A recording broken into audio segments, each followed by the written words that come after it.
Hi everyone, welcome to Focal Academy. In this video, we are going to learn how to print a list of odd numbers by using list compression. So here one data is given. It consists of odd numbers and even numbers. Only print odd numbers from the given data and be converted to a list by using list compression. So let's see here how to do this. So first of all, take one empty objects. So that is odd. So this is the empty list. So in that empty list, I am going to write for loop. I for I in data. So this is the given data. Now apply condition for odd numbers.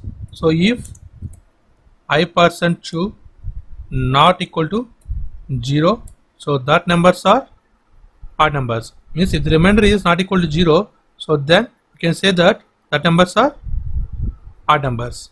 Now print that.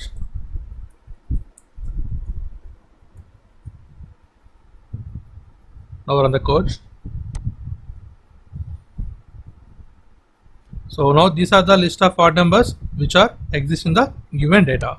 And this is the process of writing program. And thanks for watching. Please subscribe, like, share. Thanks.